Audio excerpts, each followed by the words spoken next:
And welcome to the National Stadium in St. George's, Grenada for day 3 of the Dream 11 Speyside T10 Tournament 2.0.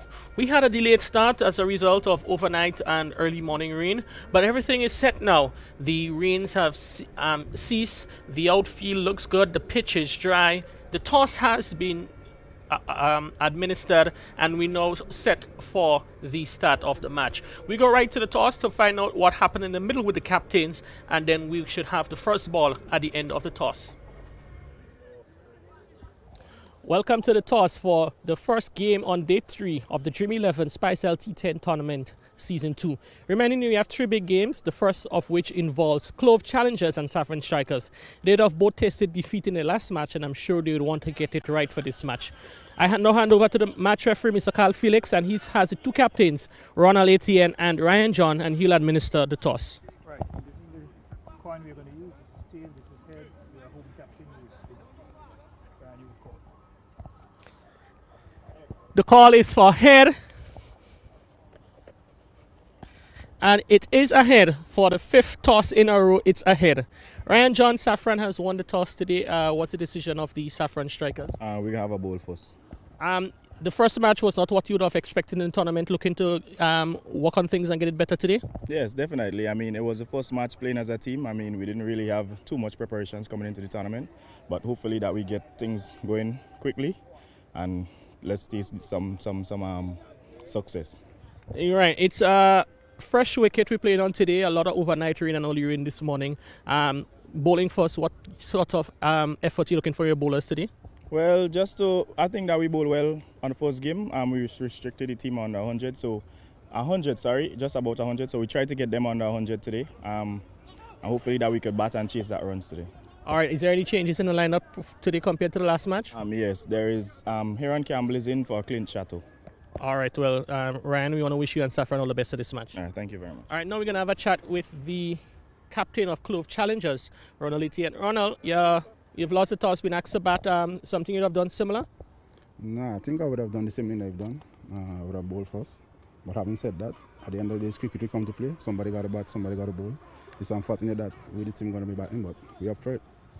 Previous match you batted first, you only were able to muster 75. Looking for a better effort today with the guys with the bat? Most definitely. I mean, no captain or management panel will accept what we did with the bat the first game. So we're here now to better that, and hopefully the guys are up and ready for it. All right, in terms of changes to the squad, any changes from the last match? Yeah, there's 1 changes, Noel out and Junior in. All right, I take that Junior Henry, the St. Lucian Wicketkeeper batsman. Okay, well, Ronald, we want to say want to wish you guys all the best of this match and for the rest of the tournament. Cheers, man. Thanks. All right, so to recap, the news from the middle. Saffron Strikers, they've won the toss and they've asked Clove Challengers to bat.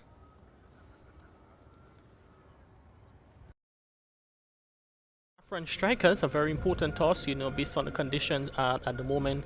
A lot of rain overnight and early this morning. A little outfield might be just a little moist, so they would want to see if they can extract whatever assistance is in the pitch, which would have been covered for a great deal of the morning so far. And it's still a bit overcast ahead, so we can expect the ball to move about a bit in those conditions. The 11 for Clove Challengers, they're led by Ronald Etienne, Ricky Alexander, Teddy Bishop, Cyprian Forsyth, Junior Henry, new entry into the team. He's wicketkeeper batsman from St. Lucia, Imran Joseph, Dennis Narayan, Darren Ned, Jaron Noel, Casimir Thomas, and Kesrick Williams makes up the 11. Rafael Crooney is going to run through the list for the Saffron Strikers for this match. Yes, Saffron Strikers, Ryan John, captain, Jevon Andrew, Kem Charles, Heron Campbell, you see Heron Campbell in for the first time, Dylan Douglas, Jelani George, Nico B. John, Michael Joseph, Lyndon Lawrence, Darius Martin, and Josh Thomas. Yes, and Campbell into the match for the first time. As you heard previously, he's actually an injury replacement in the tournament. He would have been drafted into the squad to replace the injured Kenneth Demba. So he is now Saffron striker. Last season he would have played for the Cinnamon Pacers for Middleborough opening partnership here between himself and Alec Athenes. As we see the openers from the challengers, they are at the crease ready to face up first ball. Number 9 Darren Ned, and with him is Teddy Bishop, the Junior Henry, my apologies, Junior Henry, the wicketkeeper batsman from St. Lucia, is his partner.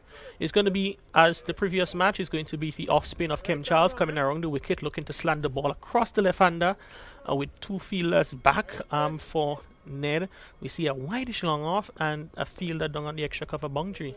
And Crony, quite interesting because you still have a sort of straightish mid off, and then you have a fielder at long off, and not often you'll see a field like that, but I guess he's looking to protect the hitting areas of Darren Ned. And that's one is wide outside the off stump, played, got the bottom edge down to fine leg where there's a good bit of fielding there by Josh Thomas. Was able to get around and get his big frame down to stop that one. Yeah, good stop by Thomas. He had to really move both hands to his left and make a good stop. Certainly Kerry good toss to win, still overcast, and I think that Ryan John would have been happy to win the toss. And that one by Charles pushed across the right-handed batsman, keeps going, and it's signaled wide there by umpire Butler. And it's going to be a bit difficult, you know, for the spinners on that wet outfield. As we see Charles once so, another wide delivery this time. The batsman gets there. It's just missed midfield. Bit of confusion there between the two fielders. Ned was scampering to for a single. He was sent back, rightly so, by Junior Henry, and they end up surviving. And a bit of now mid-pitch conference within the two players trying to get the calling right. Well, we've seen the off spin of Kem Charles. He continued to bowl wide of the off stump. One remembers picking up the wicket of Andrew Fletcher, just throwing that ball wide. The batsman trying to reach it, and there we saw this one is placed straight to cover. We saw Neddy looking at a shortish ball, but as it turned away from him, you know, he was not able to get much onto it, and it went straight to the fielder. But I think Charles is going to continue to stick to that method where you're going to push it wider and wider, and probably some with a little air. Give the batsman the opportunity only to play on the offside. Yeah, and this time there you see that ball hit down to the fielder at long off. That's Dylan Douglas doing the work in that area of the field. That's middle. Yeah, pretty overcast. One hopes that it was based on the forecast early morning. We expected some rain, but we do expect it to lift and to be brighter going forward through the day. And a wide delivery outside the off stump. It is signal wide by umpire Butler. So one more to the total by means of extra. Brings to the crease for the first ball. That is Junior Henry. Sure, quite a bit of folks will be looking on to see what he does in this tournament. And this one again being pushed, and Kim, you can see he has difficulties in really controlling those deliveries. I'm not too sure if that's a result of the moisture that would have gotten onto the ball, but so far he would have delivered what three or four wides in the over. This one is closer to the batsman, hits over the top, peels off the outside edge, goes down to the field up over backward square. Mikel Joseph does the fielding running. Excellent work there by Mikel Joseph as the batsman, a bit of still miscommunication there, but it's 2 runs to the off the bat of Junior Henry, and it's now 6 without loss in over number 1. Yeah, and we see Kem Charles continue to pitch that ball wide. I don't think it's because of the wetness. I just think this is the way he bowls. And he just continued to push it wide of the off stump. This time he again a similar delivery and a signal wide yet again. So he's really flirting dangerously with that wide line. It's actually the 4th wide ball in the over, so it's a very lengthy over, a 9 ball over so far, and still 1 legitimate delivery to go. Again, Charles wide, a 2nd consecutive wide in the over. He's really struggling now, Rafael Crony, trying to hit that wide mark line, that wide the marker there outside the off stump, trying to bowl it within, as we see it, within the tram lines, and he's finding it difficult at the moment. Well, you do have an extra cover on the boundary, and I guess the whole idea is to have the batsman try to hit over cover. And this time Junior Henry drives firmly down the ground for a single.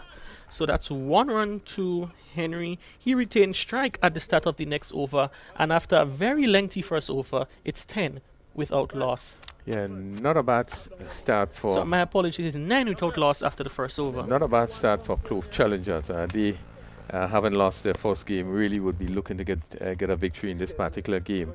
And we see both Darren Ned and Junior Henry not having to play much with the ball being pitched wide off the off stump. And Charles being successful doing it in his first game, I think just continue to be pushing it wide.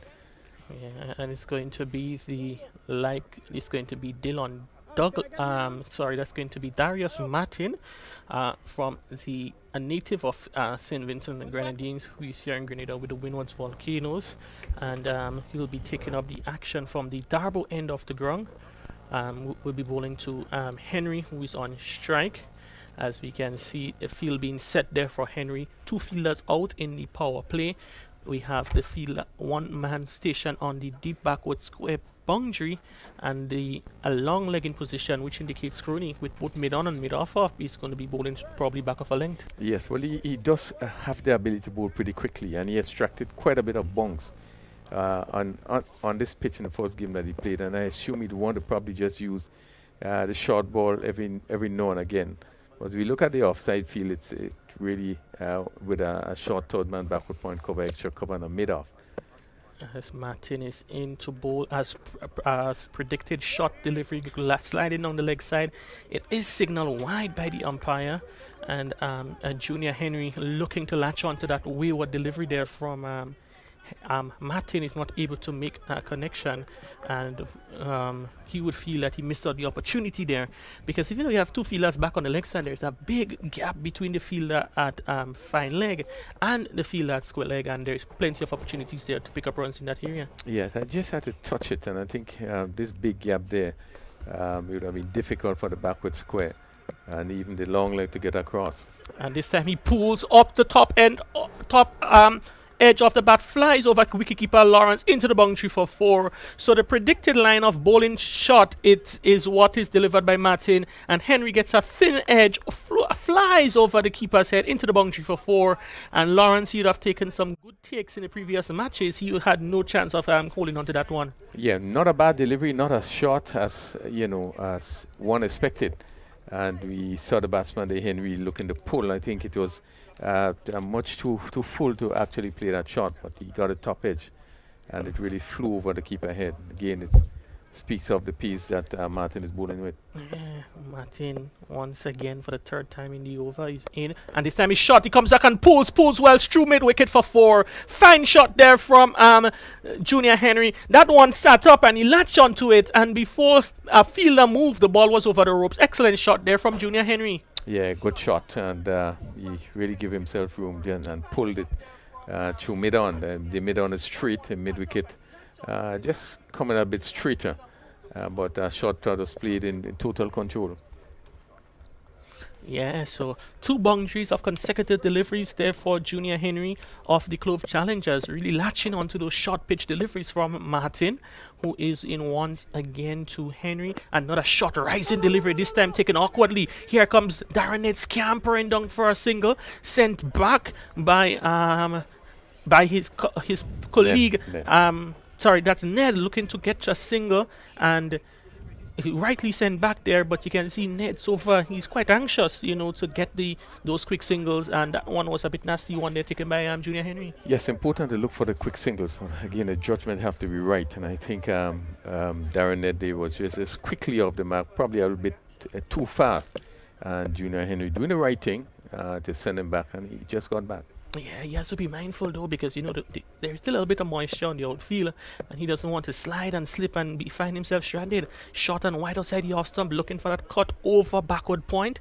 He's not able to connect there, and Crony, so far all the deliveries, it's been short of a length. You think probably he might just want to throw up one of these again, surprise the batsman? Well, yes, I think so, and based on the condition we have here now, the heavy atmosphere, you want to give the ball some time to move. So bowling short, in my view, probably is not the best method, but I think he feels confident with probably the pace that he have. He can ruffle the batsman, but Junior Henry is prepared to take him on. We've seen him playing 2 pull shot. One went up over the keeper's head. Another short one, he gets inside of that one, pulls it fine behind square for 4. And just as we were saying in earlier part of the over, there is a big gap there between fine leg and square leg. And once he can get some good bat onto that is going to race into the boundary for 4. And Captain Ryan John has some thinking to do along with his bowlers to see how they can stop that runs flow in this over. Yeah, a good shot again by Junior Henry was on, was on top of this one and hit it really easily down to backward square. The fielder on the boundary is very square, just to the right of the square leg umpire. And then you have a long. Now the long leg is being pulled up to short fine leg. And the fielder who was in front of square is now being placed backward of square. So there's two fielders on the boundary, the backward square and a mid wicket. Another short ball. This time he hooks, doesn't place it that well, and it goes down to the fielder. A couple of bounces. Dylan Douglas, who does the fielding, coming off the boundary for one, and had he been in front of square as he was previous delivery, that might have been a couple of runs, or could be even been at boundary. So the end of a very good over for the Clove Challengers, one which conceded 14 runs. Junior Henry 16, Darren Ned 1 after 2 overs. Clove Challengers, they're 23 without loss. Yeah, it's a better start by Clove Challengers. 23 without loss in 2 overs. Darren Ned just facing 4 deliveries. He's on 1, and Junior Henry 16 from 8 delivery. They would feel pretty good with the start that they have, and I know that the first over was quite a number of wides, and this first over by Martin just a bit on the short side. Yeah, another wide there by Kim Charles, and looking to hit that wide mark outside the off stump to just keep it inside there, but the ball keeps moving across the right-handed batsman, and he has now bowled his 6th wide in the inning. Hits down tongue off. Oh my, that was hit straight to the fielder. That is Douglas. Sorry, that is Martin. He set the ball, was hit firmly to him, but made a first attempt. The ball went through him. Second attempt was not able to hold on to it, and that's a drop catch there. And that was Junior Henry. Would have been certainly a big miss for the Saffron Strikers. Charles in again, another wide delivery, and Charles is certainly struggling today here with controlling those balls outside the off stump. Well, the first delivery that he actually bowled on the stump was hit down to that mid-on post. It was really hit very hard. Not a catch as easy as it looked. And it's on another wide again from Kem Charles. His third in the over, and so far Charles is really struggling. So far we've had 8 extras, 8 wides, and Kem Charles has bowled 7 of them in 1.1 overs. Yeah, just to go back to that catch, it went really firmly down to Martin, and he had to jump. And I think the pace of it, he tried to throw it up and was not able to hold it. But again, we see Kem Charles continuing just 1 minute, throwing the ball wide of the off stump. Yes, he was successful in the first game. Pick up Andrew Fletcher, and he actually picked up 2 wickets in the process. This time, Ned hits straight and hits well. That's 2 bounces into the boundary for 4. Kem Charles is afraid to bowl it closer to the batsman, and that one was in the reach of Darren Ned, who hit through the line well for 4 runs. 4 more runs to Darren Ned. He moves on by 4-5, and the total now 31 without loss in the 3rd over. Yeah, good shot by Ned, and he hit it straight. And this was, he tried to get it a little bit close and maybe slowed it up. And Ned, had the opportunity to give a little bit of air to hit straight and really hit it well for 4. This time Ned hits through the line again, down to the fielder at long off.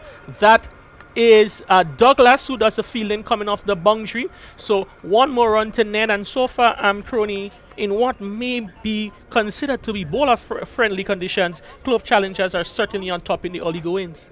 Yeah, most definitely. I don't think the bowlers would have bowled away. Another wide ball outside the off stump, hit over the top. Dylan Douglas is settling under it. Excellent catch there by Dylan Douglas on the boundary. The trap was set, and he was finally able to pull it off. Dylan Douglas down there at long off. He had about 10 yards or so to run to his left, and he was able to hold on to that catch.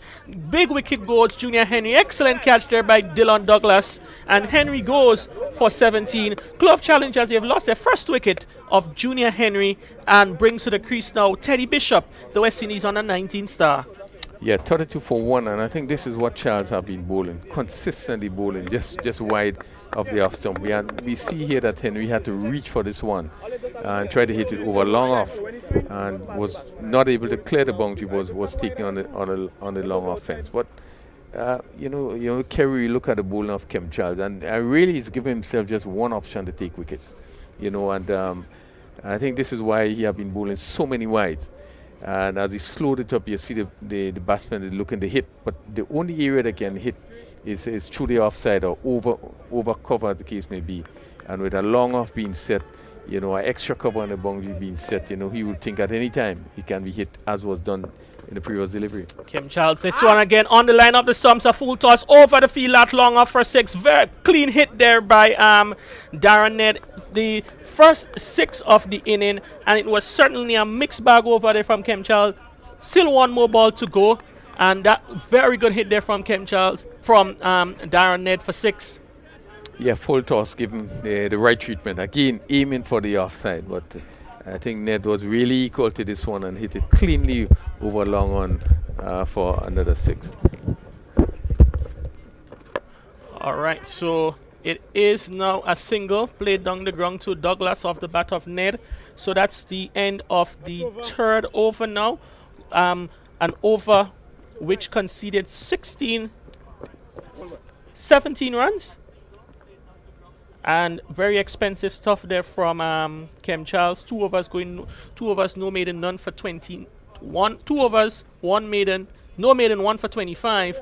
And he's really struggled with the extras today, conceding 8 wides in his 2 overs. Yes, happy to pick up the wicket, but I don't think he would be very happy with the way that he bowled today. And really, yes, wide off the off stump, and anytime he was close to the wicket, over pitch and full. And the batsman took full advantage. Ned 13 from 8, Teddy Bishop. 39 for 1 in 3 overs. A good start. Yeah, now a change of bowling from the northern end of the ground. It is Josh Thomas who is going to take up the action for the Saffron Strikers. Josh Thomas, his first season with the Saffron Strikers. Previously, you'd have played for Nutmeg Warriors. And in that match against Nutmeg Warriors, in the first match, their first match of the tournament, he'd have gone for 24 runs off his 2 overs. So he'll be looking to see if he can put in a better effort with the ball today and can pick up a few scalps for his captain. Let's hope, Kerry, that he can probably use the condition a bit. Still overcast. And as we look at the field, third man on the boundary, backward point cover, extra cover mid-off, short fan leg mid-on. Mid-wicket, straightish mid-wicket, and a backward square, almost square leg on the boundary. Yeah, that first attempt there from Thomas was aborted. Probably just trying to get the run-up well, and he's one of those we consider currently a rhythm bowler, and puts a great deal of effort into his run-up and delivery strides as he gets to the crease. This one is a good delivery, just on a good length, angling back into Ned. He plays it with soft hands onto the onside. Nicobi John does the fielding, but can't prevent the batsman from crossing over for a single. And this is the first delivery, good that it was on a length, wasn't short, and Ned just had to cover up as that ball came into him, and he pushed it to the mid wicket, which was deep, and he had the opportunity to pick up a single. The exciting Teddy Bishop prepared to face his first delivery. That delivery on the line of the leg, some clipped over mid-wicket, some walk down there from Dylan Douglas. Good run in there between Ned and the Bishop. They crossover for 2. So a good bit of cricket all around there displayed there. Nice shot there by Bishop. Excellent walk in the outfield and good run in between the batsmen. Yeah, pitched up to Bishop and he clipped it over mid-wicket. It was good work in the field on the boundary. He had to really move quickly to his left to stop it. And good run in, the batsmen were able to pick up 2 runs. Bishop off the market confidently with 2. Yeah, the 2 fielders out for Bishop is third man and mid-wicket. As Thomas in, he off the back foot looking to punch it through the offside. An opportunity for a run out and tail, Crony, I tell you there. Had Jelani George hit the stumps with that one, Teddy Bishop would have certainly been on his way back to the pavilion. Yeah, good length delivery, and you see Bishop looking to force that delivery. That shot again. Maybe you're looking to again play some way on the onside, but was a good length delivery, and just seemed to have straightened a little bit, and went just short of the cover fielder. Yeah, and you can see the ball is doing a bit of something for Josh Thomas in this over so far. as he's in once again to bowl. To this one is down the leg side, and Ned will be telling himself that he missed out on opportunity to get some bat onto that one, because you have a fielder in shot at fine leg, and then the next fielder on the onside, the other option on the onside is that fielder down there at deep backward square, who is in front of square, so there was a lot of acreages there to pick up runs. Yeah, he just had to get the bat onto it. Again, Thomas is doing the right thing in terms of bringing the ball up, and we've seen it doing a little bit, getting a little bit of bounce. So he had to maintain that. Again, I guess looking for pace, just slander one down the leg There's side. another one down the leg side there, and the wides continue to be adding up here. It's now the 11th extra, 11 wides inside of 4 overs, and that's about on average almost 3 wides and over, and that is certainly too much now for the Clove challenge, for the Saffron Strikers. Yes, a bit of discipline by the bowlers. Thomas in his first over, and as we saw, Kem Charles in his 2 overs, quite a number of wide, and it just speaks to just a bit. Bowlers need to be disciplined. This one is pitched up, and Ned hits through the line. Fine shot. There's some work to be done by Michael Joseph, who pulls out the slide tackle, does well to restrict the batsman to 2 runs. So good bit of feeling there. You know, Crony, probably on another day that ball would have raced to the boundaries, but with the overnight rain and the overnight and early morning rain, it certainly has played a part on the conditions in the outfield. Well, I'm not so sure that I think he didn't get to the pitch of it. He didn't hit it as well as he wanted to hit it, and as such, you know, the ball went bouncing just over where straight mid-off position would have been. But I think if he timed it, that one is sliding down the leg side here. Bishop goes, and he's stranded in the middle of the wicket, and the stumps it's missed there by Nicobi John, and the call-in is certainly something that needs to be worked on between the batsmen of Clove Challengers. So far this morning, you've seen quite a few bit of miscommunication, hitting Ned on the pads. Teddy Bishop mid-pitch looked to turn around slide, and the ball, had he hit the stumps, Teddy Bishop would have been on his way back. well, there have been poor running by Bishop from the time he came in. This probably the second, third time. He was halfway down the pitch, you know, even before Ned really could have looked up the move. So I think he just need to be careful in terms of his running. This time again, angling down, Ned trying to hit it onto the onside, hits away somewhere in the region of the pads. The ball goes behind, collected by wicketkeeper Lawrence. So it's the end of the 4th over, the end of the power play, and at the end of the power play, Clove Challengers being asked to bat their 47 for 1. Yes, and 47 for 1. I think they would feel that they got off to a good start with Ned on 16, Bishop on 3. Just need to be, you know, the judging of the singles. I think, you know, one has to be so careful. We know that Teddy do tend to have that little difficulty in terms of judging run, and we have seen 2 chances already where he could have been run out. Yes, and it's going to be now a change of bowling from the southern end. Kem Charles, who has operated from the start, he has bowled his 2 overs, and now we'll see the captain, Ryan John, who is going to be bowling first up to Teddy Bishop. It seems that he's coming around the wicket, looking probably to bowl a similar strategy as employed by the off-spinner Kem Charles. And you know, Ryan likes to keep those deliveries wide outside the off stump, having the batsman reaching across, as we can see a fielder at long off and one down on the cover boundary. So you can expect the captain John to be bowling a line full on wide outside the off stump. Yeah, but one would have thought that with that angle, that third man would have been. Yeah, push the third man right back. There's no slip. There's a short third man.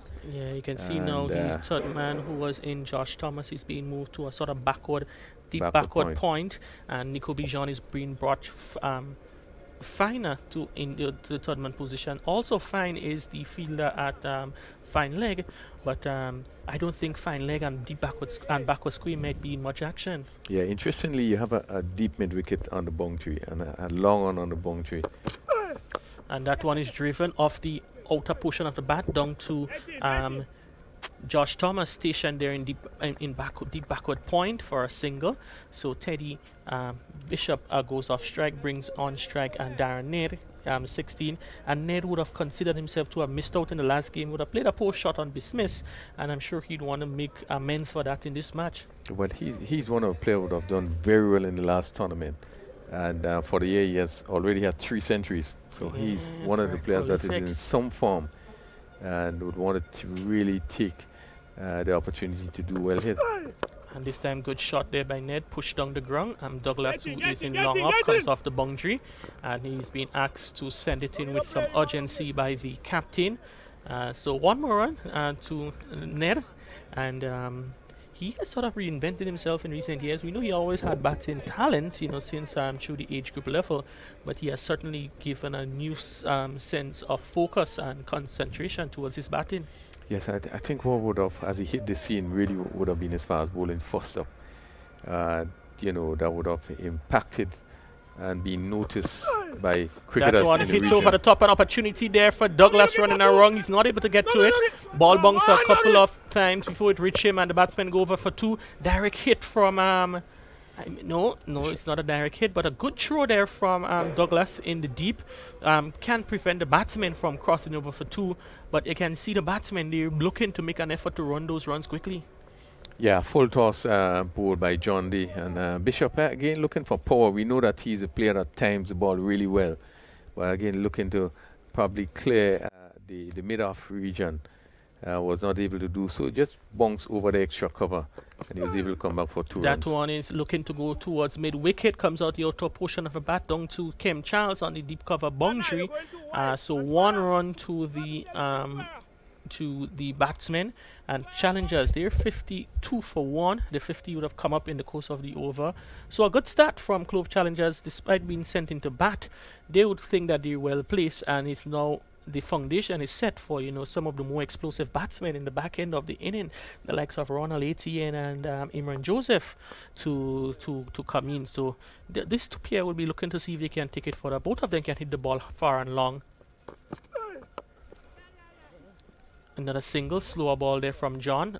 You can see the effort is to pitch it wide outside the off stump. Sort of, Ryan John, he's bowling, you know basically what he's trying to do. Normally you do it from either over the wicket or around the wicket, but this time he's looking to slant it across the 2 right-handed batsmen. Yeah, but he's an experienced bowler, and it's very clear he's going to bring the ball right up all the time. Give the batsman the opportunity just to play 1 shot. This time, this one is squatted down to the field on deep cover. 1 bounce to Kim Charles, and you can see Ryan is willing the players to get those fielders in the outfield to get the ball in as quickly as possible. So 1 more run to Teddy Bishop. He goes on to 8, and after 5 at the midway stage of the inning, the Clove challengers are 54 for 1. Yeah, good over by John. First over, just went for 7, 5 singles and a 2. But has been keeping the ball up to the bat, and really does not give the batsman much chance, but only to drive. And with the field set as it were, made it very difficult. So he has actually brought the run rate down a bit after 5 overs. Run rate just over 10, 54 for 1. Yeah, it's now going to be Josh Thomas to continue from the northern end. You can see being in discussion with his captain Ryan John, and Ryan John is one of those captains always there, asking the bowlers what they want, giving instructions, and you can see he's one of those captains totally in control there, and you can hear that coming through with his Stumps mic, and hearing the instructions he's bellowing to his fielders and so forth, and he's certainly a leader of men and who demands high standards from his players. Yeah, paying particularly attention to the field placement, pushing the short fine leg right back on the long leg boundary. That time Bishop makes some room to hit that onto the onside, misses it, and goes should to be taken by wicketkeeper Lawrence. So looking to take the attack to Josh Thomas is Teddy Bishop. Yeah, you can see that there is some issue behind the stumps there with the keeper. I'm not too sure if you'd have received a knock while he on his fingers. He's inspecting them now, and he's down on his haunches. Sure, the physio will be making his way out to see if he can provide some assistance there to Lyndon Lawrence, who would have taken a knock on the fingers there from that delivery. Yeah, just was a lifting delivery, and Bishop again looking to help it, just swing it on the onside, and probably just seemed to be hit maybe high up on the hand. We not maybe if we get some replay, we probably might be able to see what went on there, but just seemed to be favoring maybe somewhere around the wrist. Yeah, and he has taken off the pads, and he seems to be making his way off to get some attention.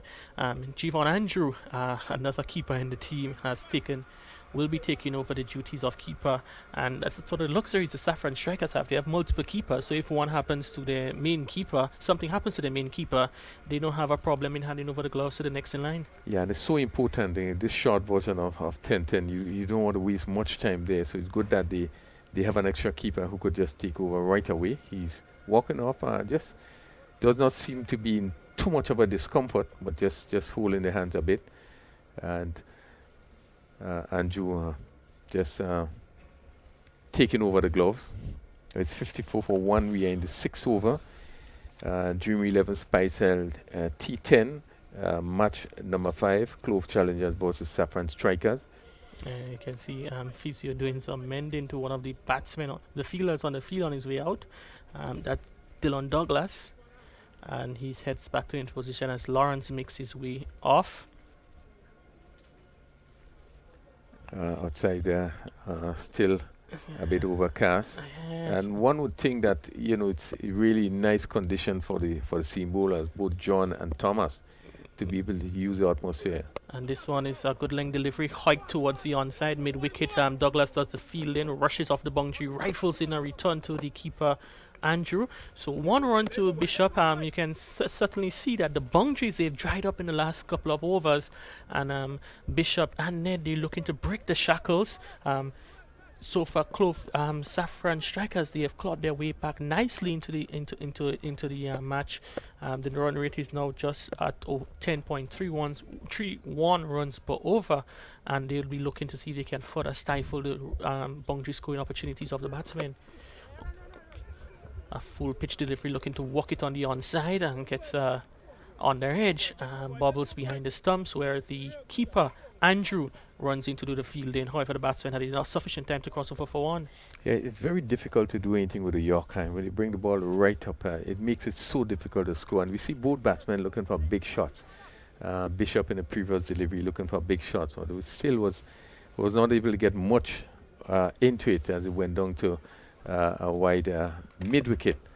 And Thomas only keeps the ball up. This one is short. Short delivery down the leg side, got some bat onto it. The fielder at fine leg has some fielding to do. He's able, that's Levon Lewis, he's able to get wrong. Actually, it's a wide signal, so that's 2 wides there. And you can see that ball moved quite a bit after it left the batsman, and provide some difficulties for Andrews behind the stump. Quite wayward in length, and Josh would be looking to be a bit more disciplined in his effort. Well, we were just speaking about him bringing the ball up and the difficulty to get it away. And then the next ball he bowled it short down the leg side. Yes. And Ned trying to take full advantage, missed it. Here is him. Ned opens up himself. Is that an inside it, or did he miss it completely? We wait for the signal from the umpire. It's a bye, so you'd have missed everything, including the keeper and the fielder, Levon Lewis, who is there in fine leg. He's rather straight, so he's able to do the cleaning up down there in the fine leg boundary.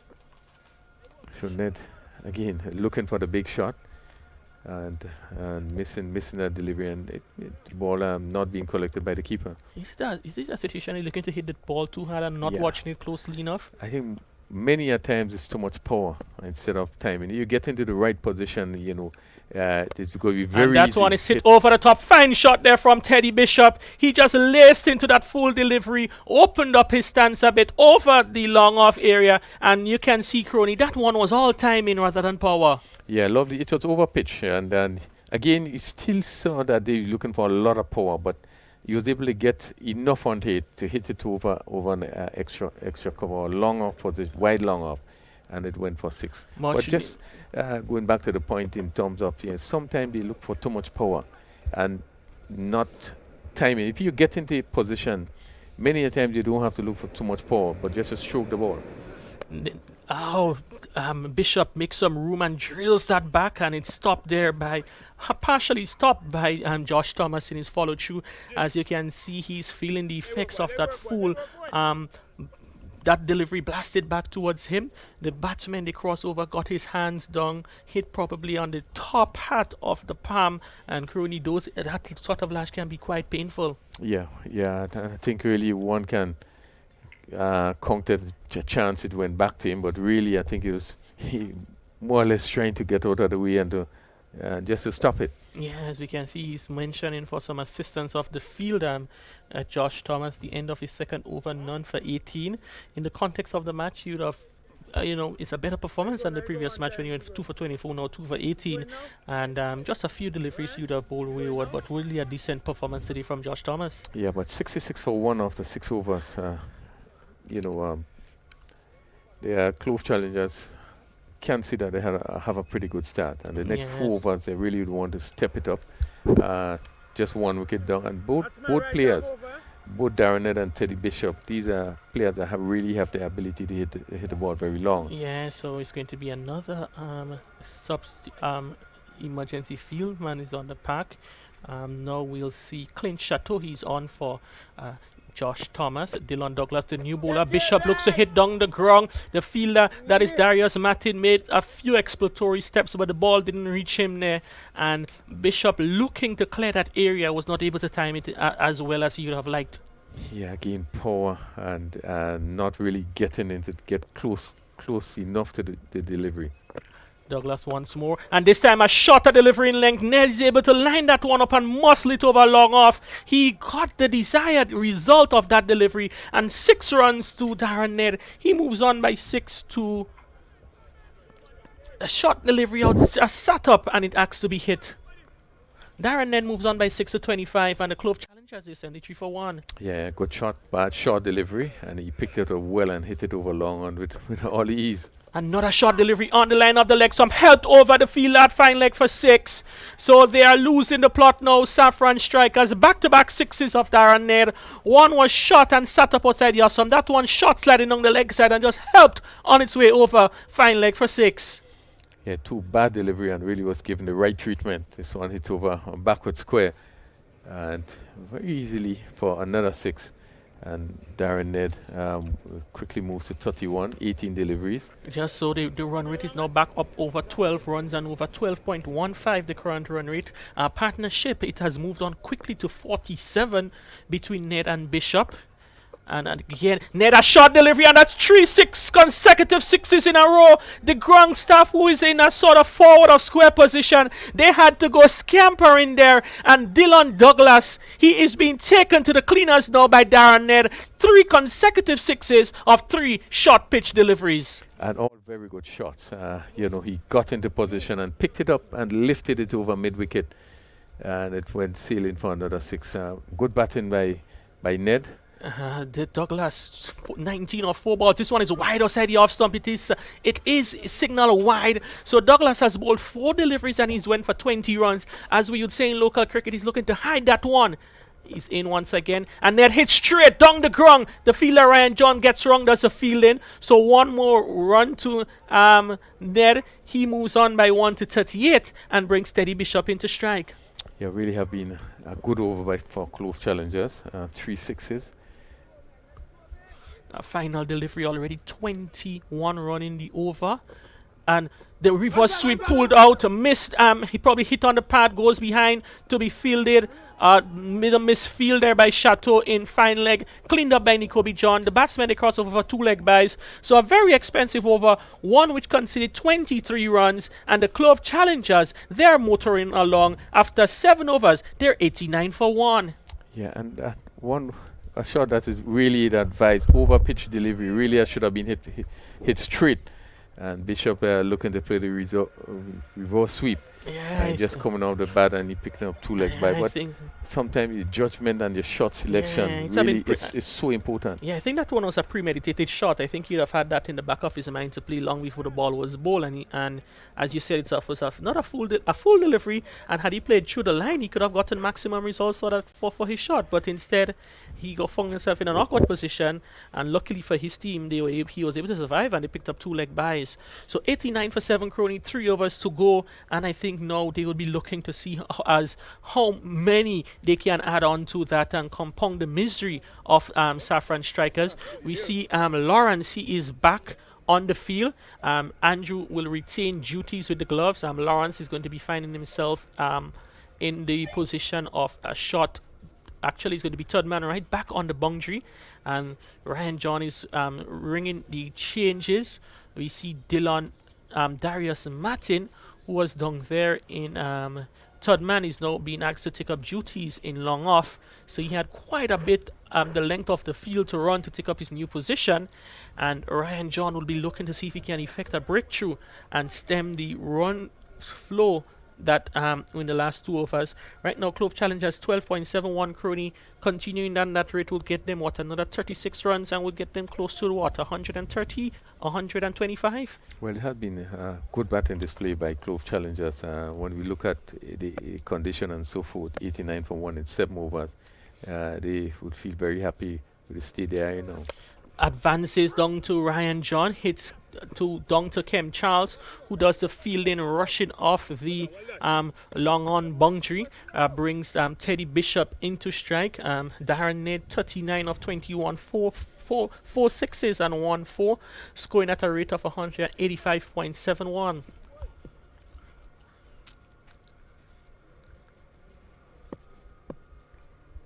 John in once more, and oh my goodness, Rooney looking to play the paddle sweep. Teddy Bishop is trying it all in the last couple of deliveries, and he's not able to make connect with them. Yeah, it's ill-advised, and maybe he should be advised to play his normal game. Again, this was an over-pitch delivery. This was right up, and could have hit straight, maybe over mid-off or straight back past the bowler. And again, reverse trying to play it down to with it a third man area, and made no contact. Yeah, he's playing that cheeky shot. John is in once more, and Bishop this time a full delivery. He's not able to hit that as he would like through the offside of the field. As you said, he was looking to lace onto that one and rather looking to time it, because you have one fielder in shot on the offside, that is Jelani George, and one Martin is on long off.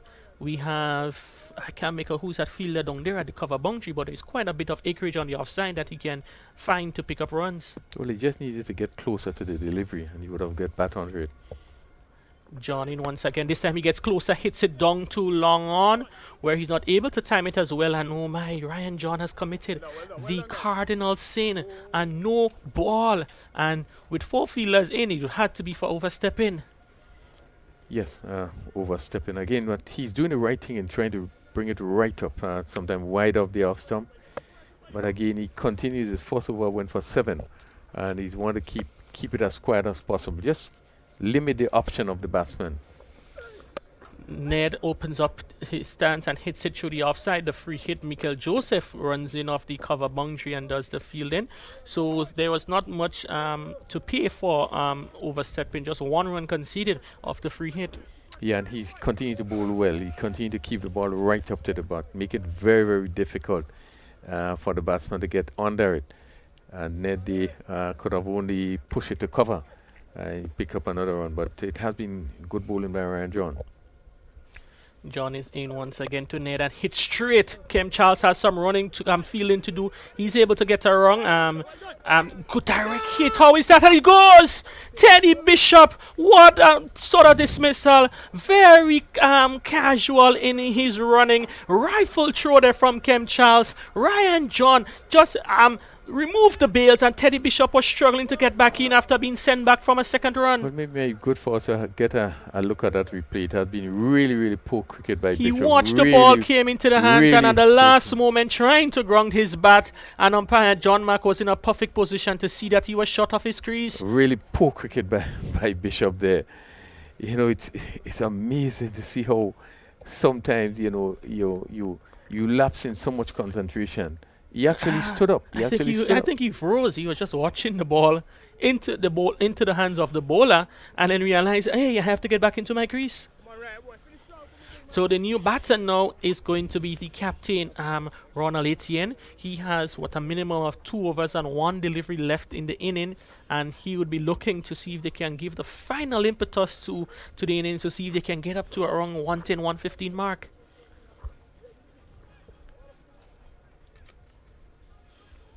So he's the captain, Ronald Etienne. He joined Darren Ned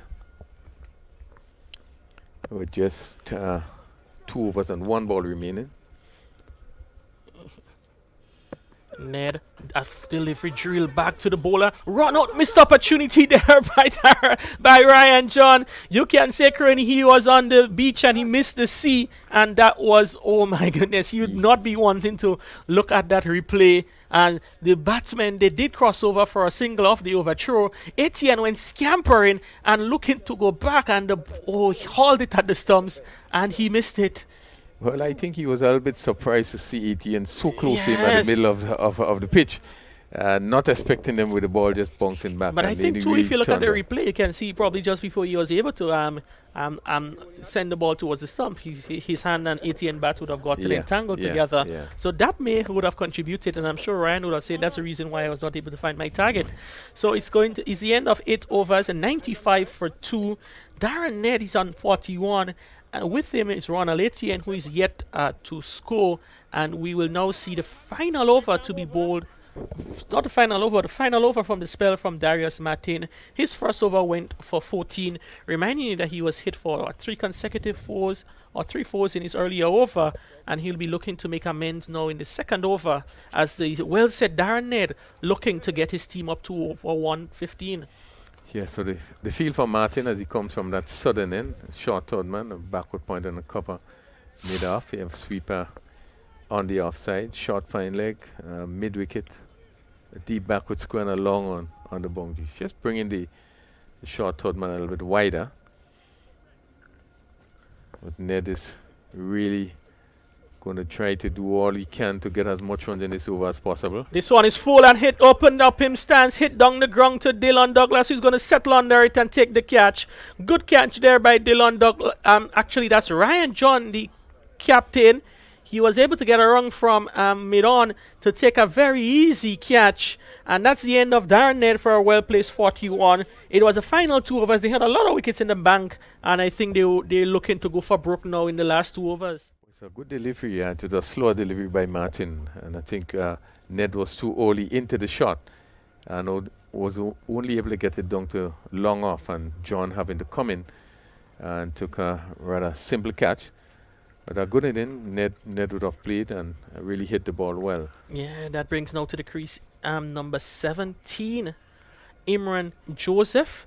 He joins his captain, and with 2 fresh batsmen at the crease, Saffron strikers will be looking to see if they can capitalize. Mind you, T10 cricket batsmen, they look to go from ball 1, but I think they will be much happier to have 2 fresh batsmen rather than 2 set batsmen. Yeah, and both batsmen can hit the ball well. Imran Joseph really can hit the ball long, and we know the exploits of Ronald Etienne if he gets going. Yes, here is it, Martin to bowl to Etienne. That one is short, rushing the captain. He was later into the shot than he would have wanted. Good deal of pace there and good bouncer there from the fast bowler from St. Vincent. Yeah, quick delivery. Etienne was beaten for pace there as he was looking to pull and got himself in an awkward position. But good for him that the ball didn't hit him. And it went and also good decision by the umpire, Nathan Butler, because it was pretty, although it went down the leg side, was pretty close to the batsman. Yes, indeed. As Martin once again, another shot rising delivery. So that's the 2 signal for the over. So anything now would be, we cannot really bowl one over the shoulder height of the batsman, and you can see that pace is being really uncomfortable to the Etienne, looking for something pitched up, and so far it's 2 short deliveries. Yeah, he's doing just short of a length, not up, not to give the batsman any chance. Etienne looking for a pull shot. We do have the deep backward square on the boundary, also the mid wicket, so he will have to really hit it well if he's going to clear the boundary. This time, this one is pitched up a slower delivery angling into the stumps. Hit on the pad. ATN is not able to make connection to that one. Signal leg by the umpire. So one more run to the Clove Challengers. They're 96 for 3 with 8 deliveries left in the inning. Brings Imran Joseph on strike. Yeah, good bowling in this particular over 4 deliveries, and he was able to pick up the important wicket of Ned. And so far, just conceded a leg by. Imran Joseph, he's one that looks to go after the bowling. Let's see what's the plans there from the Saffron strikers. Ryan John having a chat with his bowler, and you can see that, you know, 4 fielders inside the circle. Leg side is packed with fielders on the legs on the boundary.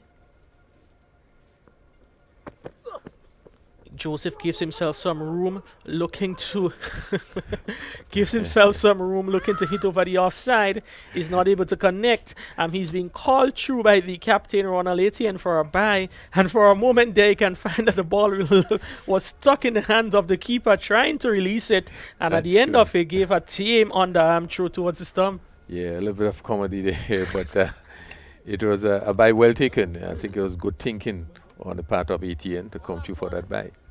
Yes, certainly, as it's going to be ATN to face the final delivery. The run rate would have dropped under 11 runs and over. A couple of overs ago it was over 12, but last good couple of overs from Darius Martin and the captain Ryan John, and they'll be looking to finish strong. And that one is hit over the offside. Kem Charles, settles under it, takes an easy catch down there on the boundary. So Etienne goes for without scoring, and at the end of 9 overs, Clove Challengers, they're 97 for 4. I want to give Ryan John credit. I think the fielder was really well set there. You know, as Etienne was giving himself room, trying to hit it over cover, and it just went down to the fielder on the cover boundary, and it had been a really good over by Martin. Yeah, so that brings now Ricky Alexander to the crease. The final over to be a bowl.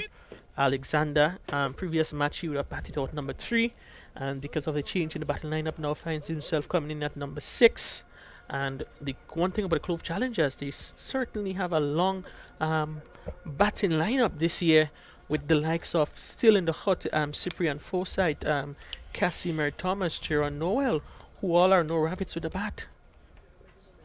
Yeah, but had been a good over. Martin actually had been a maiden. He still ended with 2 for 14 off his first over. Yes. And came back strongly to take 2 wickets in his last over and didn't concede a run. Yes, well, there was a run did score, but he was not credited to the batters, as there was buys. And I think one of the areas that the Saffron strikers would want to work on is that the extra total, and I'm not too sure if that's a brave or a genius move now by Captain Ryan John, as we see the final over to be bowled by Michael John. And Dylan Douglas, his previous over went for none for 21, and Ryan John not confident, asking Douglas to bowl the 5th over, and he has turned to another Caracunian national in the team, Michael Joseph, to bowl over number 10. Will be interesting to see what happens in this final over. And short and wide, and Joseph looking to power that, is only able to hit it down the ground, where Ryan John does the fielding. It was such a short pitch and bad delivery, but reminding you, a similar length delivery was able to pick up a wicket earlier in the earlier end of the tournament, as we see the ground staff, they're making preparations down there on the boundary. So we may have an interruption due to rain, and they're now being called on. They're being called onto the ground by the umpires. Reminding you that we had a late start, 30 minutes were elapsed due to rain, persistent rain, and now the players, they're going off the field in the 5th ball in the first ball in the final over, with still 5 deliveries left. And I think they would feel a bit unfortunate that they're not able to get the that over.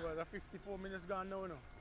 So you all right, so as you can hear, umpire Butler is telling the field about the time. 10 minutes per 4 minutes per over should be 40 overs, and the wind is quite strong and providing a challenge at the moment to the umpire. to the ground staff. which is a good thing that the wind is strong. So Yeah, we it's do going to hope, blow away, the that the conditions clouds are quickly. gonna blow away really quickly. And he was right in that, the length of time that they took to bowl the 10 overs. There was what 14 minutes over the time that they should bowl the over. And I think he was just making the point in that they would have bowled over very slowly.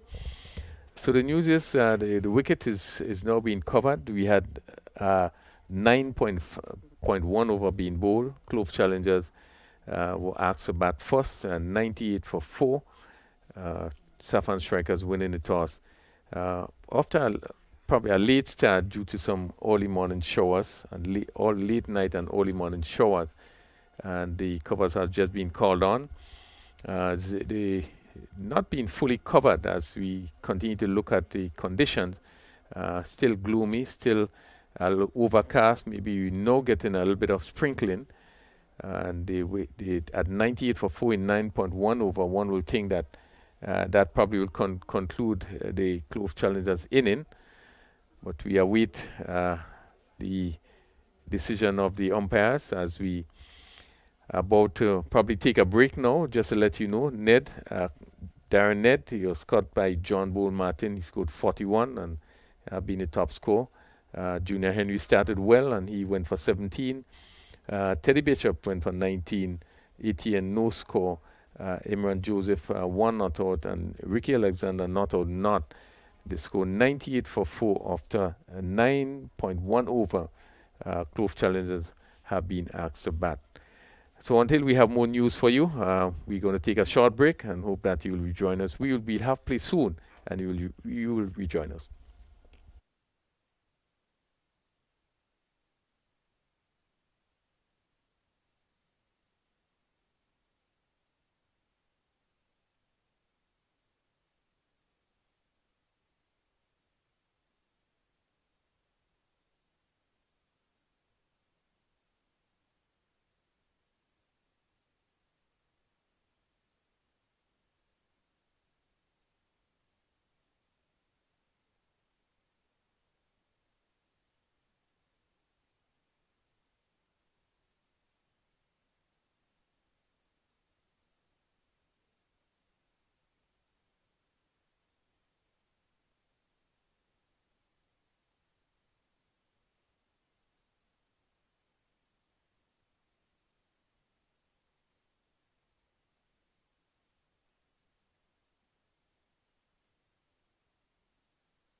Live from the stadium that delivered that memorable and emphatic win to the West Indies, Grenada, comes the Dream 11 Spice Style T10 2.0 cricket competition. 30 matches, 14 days of exciting T10 cricket action. 6 teams, only one will be champions. See the likes of the Spiceman, Andre Fletcher, Devon Smith, international players Kesrick Williams, Alec Atenes, and more. Support your team. Love the game. Dream 11 Spice Style T10 2.0 cricket competition.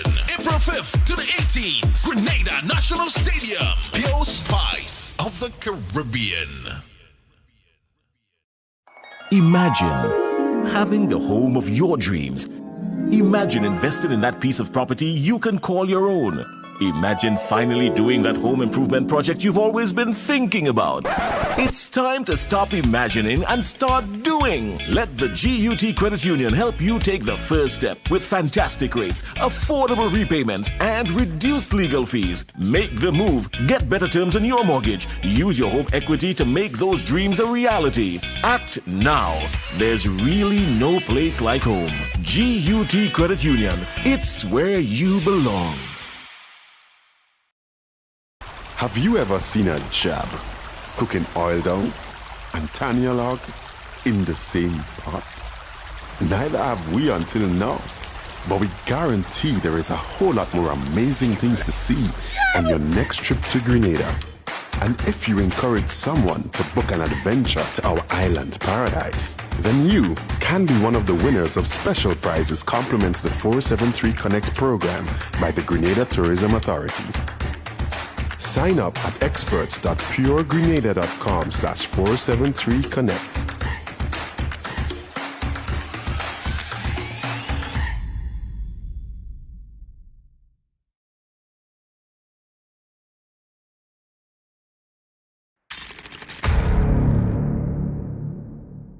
Deeply rooted in our rich ancestral traditions. Spice Mass, the return, a celebration of life. Welcome to Spice Mass 2022.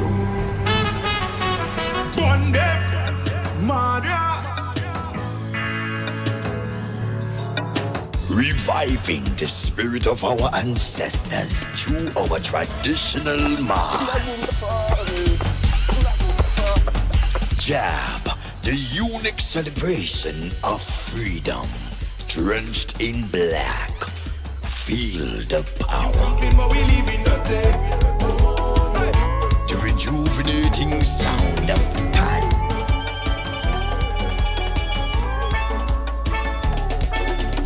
A display of colors in fancy mass. And the rebirth of calypso and soca music.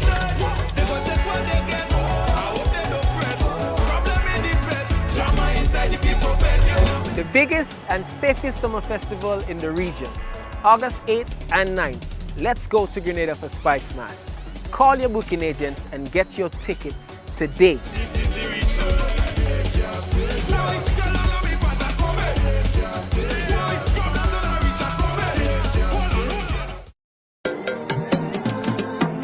I too have felt the impact of this pandemic and miss the days of being able to socialize with the freedom we once had.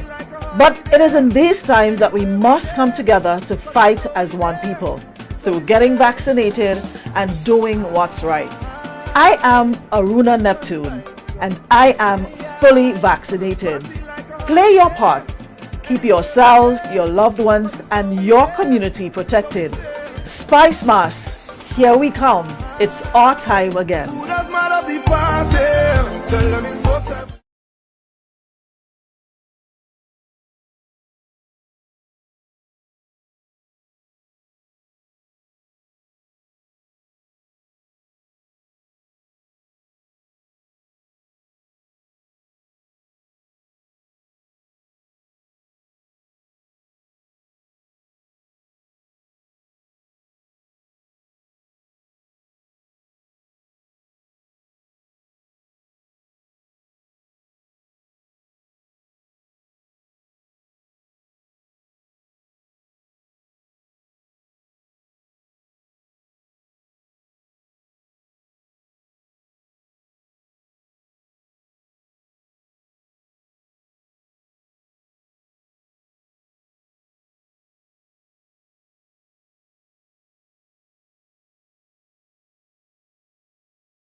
Have you ever seen a jab cooking oil down and Tanya log in the same pot? Neither have we until now, but we guarantee there is a whole lot more amazing things to see on your next trip to Grenada. And if you encourage someone to book an adventure to our island paradise, then you can be one of the winners of special prizes compliments the 473 Connect program by the Grenada Tourism Authority. Sign up at experts.puregrenada.com/473connect.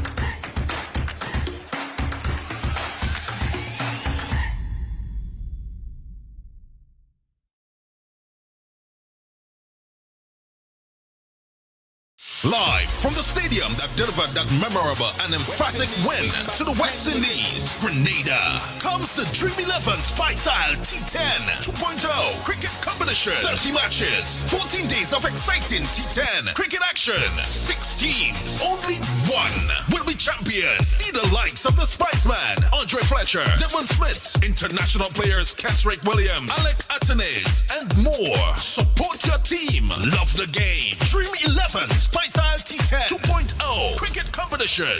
April 5th to the 18th. Grenada National Stadium. Pure Spice of the Caribbean. Imagine having the home of your dreams. Imagine investing in that piece of property you can call your own. Imagine finally doing that home improvement project you've always been thinking about. It's time to stop imagining and start doing. Let the GUT Credit Union help you take the first step with fantastic rates, affordable repayments, and reduced legal fees. Make the move. Get better terms on your mortgage. Use your home equity to make those dreams a reality. Act now. There's really no place like home. GUT Credit Union. It's where you belong.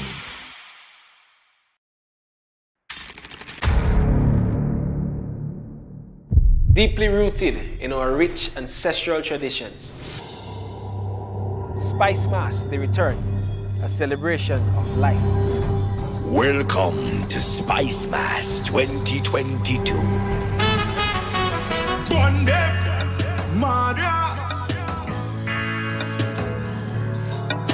Reviving the spirit of our ancestors through our traditional mass. Jab, the unique celebration of freedom, drenched in black. Feel the power. The rejuvenating sound of pan.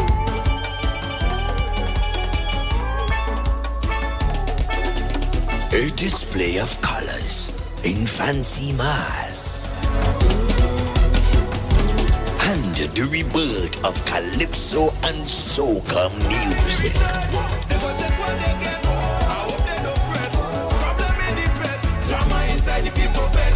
The biggest and safest summer festival in the region, August 8th and 9th. Let's go to Grenada for Spice Mass. Call your booking agents and get your tickets today.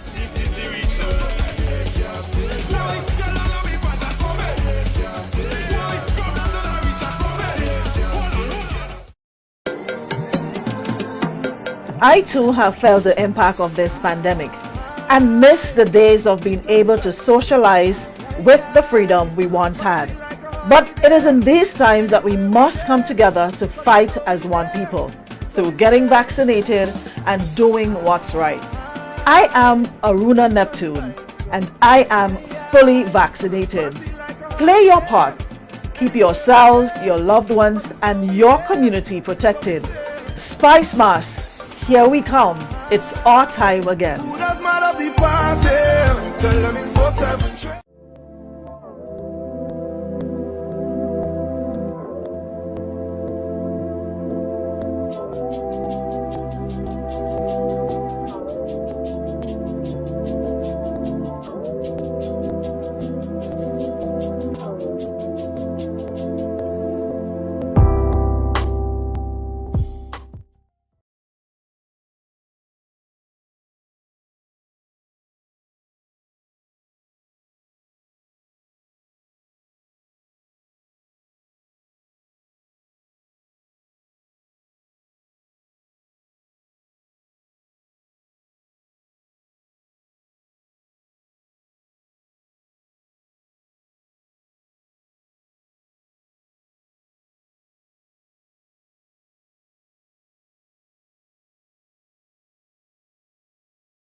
And welcome back to the National Stadium as we look to conclude game number 5, Clove Challengers versus Saffron Strikers. We are happy to see that we will have some cricket despite the rain. The news is that Saffron Strikers, they would need to get up to 39 for victory in 3 overs. Clove Challengers certainly want to deny them that. So we do have a match on our hand. We expect it to be very, very keen, very competitive. As we see the likes of Lyndon Lawrence already in the wicket, one that strikes the ball very well. So we expect this game to really end up to be a very exciting game. 3 overs, 39 runs. And with just a little bit of wetness on the field, would be probably a little bit of a challenge. But we expect, the team that if they are able to bowl very tightly, pick up wickets.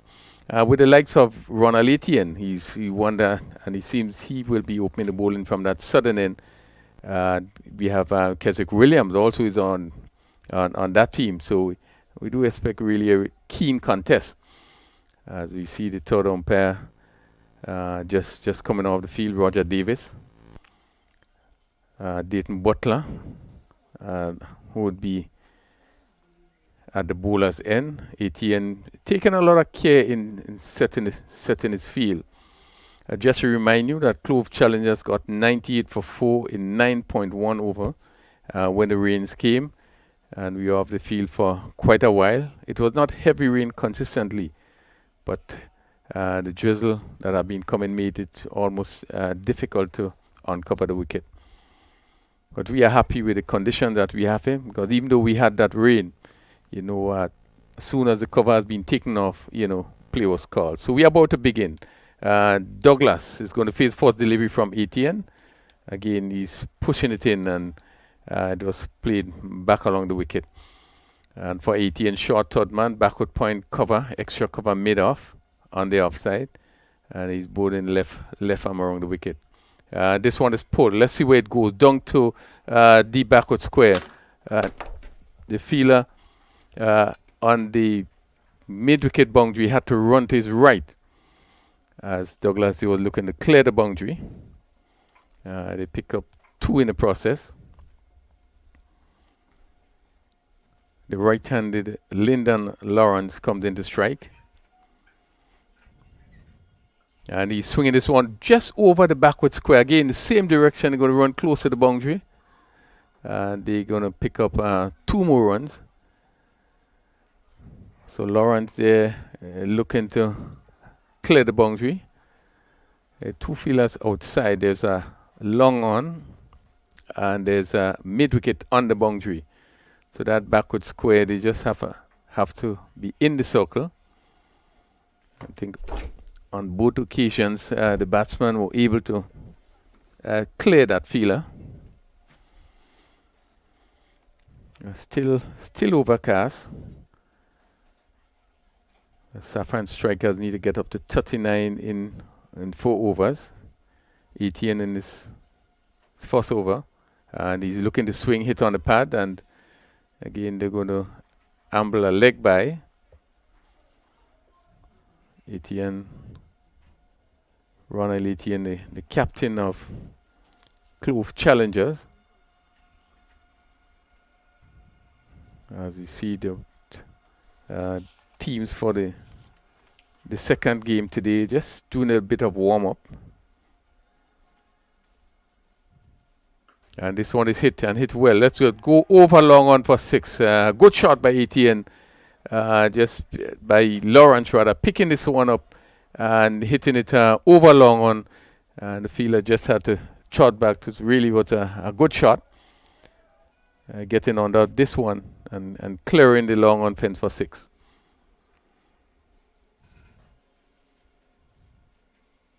He's looking to swing again, and he's bowled. Again, looking to repeat that shot. Again, probably would have been advised to hit straighter. Again, looking to pull as we look at the replay there. Again, looking to hit across the line, and that ball hit going into the off stump. And Etienne very happy, able to get rid of Lawrence. 11 for 1. As we complete the first over. Still 28 runs needed in 2 overs. As Michael Joseph replaces Lawrence. Still overcast condition. And just see a sprinkling of supporters, spectators. But really the weather today really probably would have caused our persons to stay away. There are 3 games scheduled for today. At the completion of this encounter, I believe Blasters, they're going to come up against Cinnamon Pacers. As Keswick Williams is going to pick it up from this northern end. And we look at the field for Williams.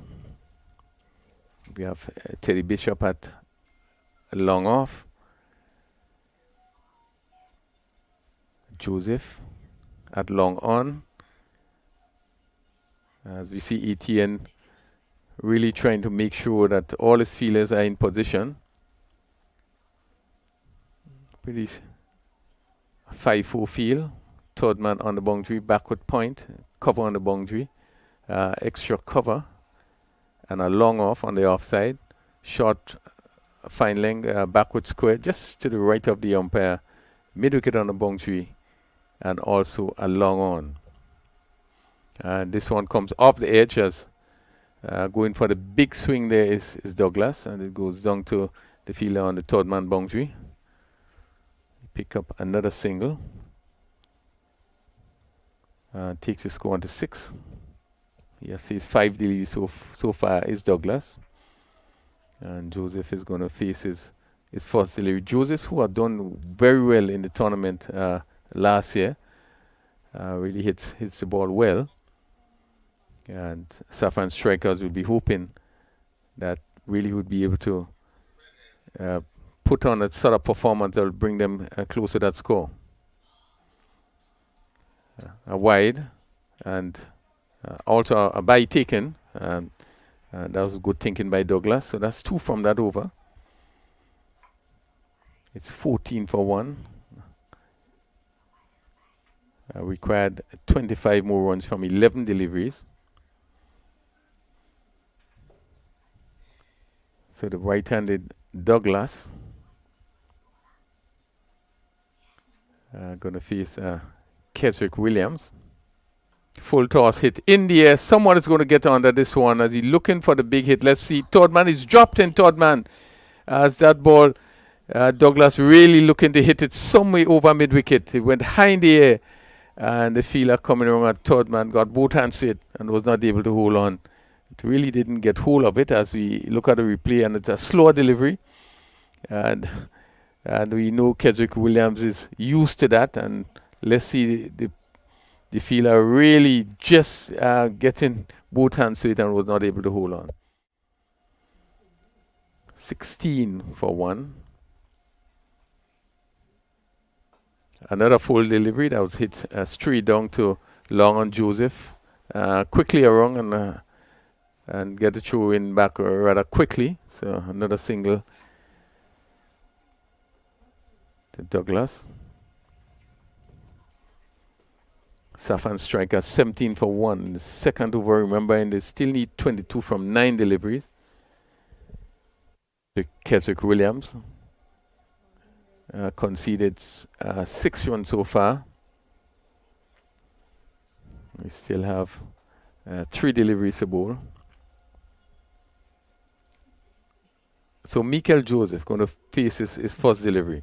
Pitched up, and again he's going for the big swing past the man at backward square. Going to run close to the boundary. They have gone for 2, and let's see, goes over the boundary as the effort really that was made was not fruitful as it went down to the boundary for 4. So another good boundary for Saffron strikers. Joseph not getting hold of it, but I think the intention was right and the result he got was actually what he intended. 21 for 1, 18 required from 8 deliveries. As the sun comes back out, really lighten up the facility.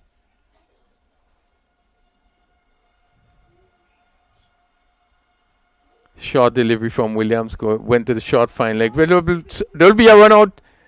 As certainly there seemed to be some confusion there as that ball was hit to the short fine leg.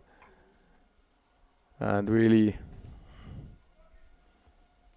just seemed to be a bit of confusion there. But the batsman was able to regain his ground. It's a close one. Well, delivery, which was, if was placed just even to the right or the left of the fielder, would have gone down to the boundary. So it remains 22 for 1, 17 from 7.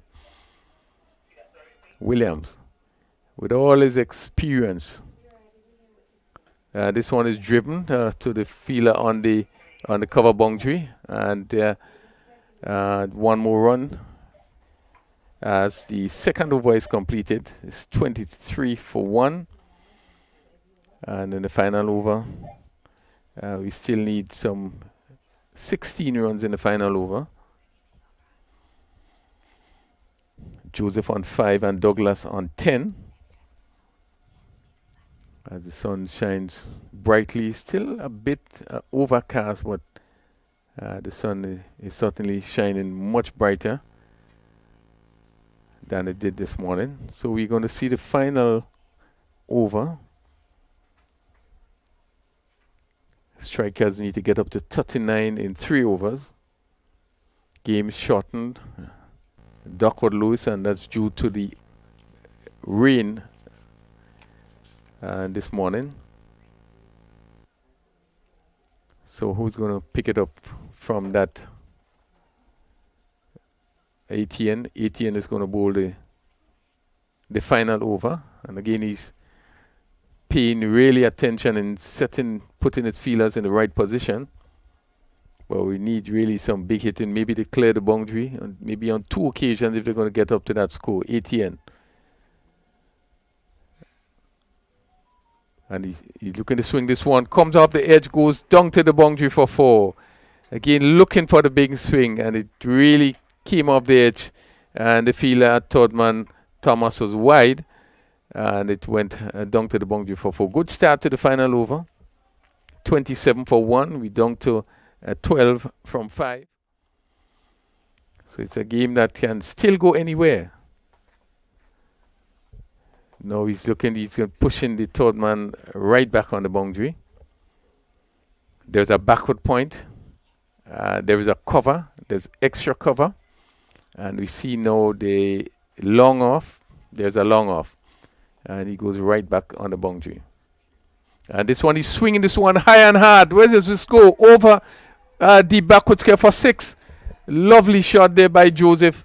By Douglas. He picked it up, ball slanting into his legs. He picked it up and swung it over backward square and goes over the rope for 6. And what a shot. 33 for 1. Really some excitement there as Joseph cleared the boundary there with a huge 6. 33 for 1. 6 from 4. And he's swinging it. This one goes high into there. The backward point settles on there. It takes the catch. And Etienne come back strongly, picking up the wicket of Douglas, who played a good hand, going for 20. Again, ball given some air. And he's looking for the big hit. Went high up. And the backward point just settled on there. It takes an easy catch. And Saffron Strikers losing their second wicket. They are 33 for 2. As the captain, Ryan John, comes in to strike, he joined Michael Joseph. It's a game that still can go anywhere. 6 required from 3 deliveries. And a betting person would say that certainly the batting teams do have the advantage with only 2 wickets down. 6 runs required. Really would call for sensible batting and to get to that score of 39. John joins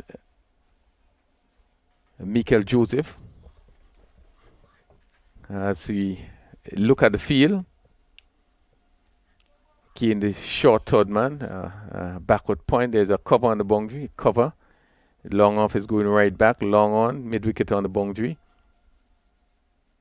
This one is driving straight to the cover, picks up, and there could be a run out there, but not collected by the They're going back for 2, and let's see, loud appeal, and he gets home for 2 runs.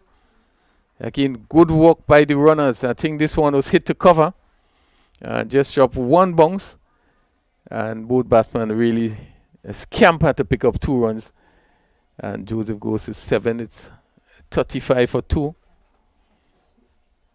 And really should have been a run out there, but the throw was not a good one and gave Etienne some difficulty, and with the just bounced off his hand, they were able to come back for 2 runs. Good decision by umpire Mark, who is at square leg. It's 35 for 2 in what is really an exciting finish. Saffron Strikers looking for the first victory of the tournament. It's Etienne with the 5th delivery. And he's looking to swing again. This one he's taken on the pad, and they go through for 1. So it's 36 for 2, and they need 3 from the final delivery. 3 runs required from the final delivery. Ryan John, the captain, and really he would want, as the captain, well, it's the captain. Etienne would want to defend the boundary, and John certainly would want to clear it. I think anything happened, they would be running. The long off goes back. Very tense period. It's 36 for 2. 3 runs required from 1 ball, and Etienne is making sure everything in place. So he's going to bowl to Ryan John. Final delivery. 3 runs required. And this one is hit down to mid-wicket. They're going to go for 1, and they come back for the second run, and they get two runs, and a victory for Clove Challengers as they ended on 38, winning by just 1 run. What an exciting finish. 38 for 2. And Clove Challengers coming home victors just by 1 run on a really exciting finish. A game shortened due to rain. Duckworth Lewis, they need 39 in 3 overs, got up to 38 for 2. And what a finish we had here. It really was a good knock by Douglas, who would have really started it and given the momentum to the team. And they just fall short by 1. And Clove Challengers just being able to hold the nerves. The captain, Ronald Etienne, being able to bowl, keep them down. They just needed some 14 in the last over. And really he was able to do really well. And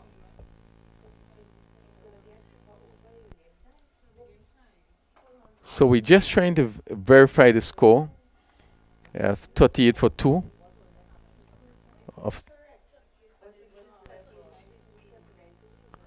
Yes, 38 for 2. Just been advised here they really needed 39 to win. So actually the score ended in a tie, 38 for 2. And we will have a super over to declare the winner. I really have been a really exciting and really keen contest here, as we are about to see this super over of this tournament, as we still yet to decide who are the victors in this all-important game. Both teams are looking for a win in the tournament. And we have come down to this stage where they all have ended on the same score. Saffron Strikers needed to get up to 39 and 38 for 2. And we see that now the players are just making sure that everything in place. Both Ryan John and looked like Douglas seem as the 2 players that are going to be batting. The umpires are just putting things in place. The Clove Challengers making their way back out. So 38 on very interesting and keen contest here today. Remember in that Clove Challengers got up to 98 for 1 in 9.1 over. A game had to be shortened due to rain. So it's John. And we are waiting to see who is going to bowl that over. One expect that probably, yes, coming from this northern end. Etienne ended with 2 for 26. And it's Lucas Joseph. It's going to bowl that over from this northern. Very important over Joseph. Shot number 17. As we see that Etienne again is signaling, making sure that he set the field in the right position. And he's going to have, let's see, Etienne himself going to, let's see if he's going to settle at mid-off or he's going to come back to long on. There's a extra cover. There's a cover on the boundary. Third man is right back on the rope. Long on is also right back on the rope. Backward square just to the right of the umpire. And also there's a long leg right back on the boundary. So Joseph.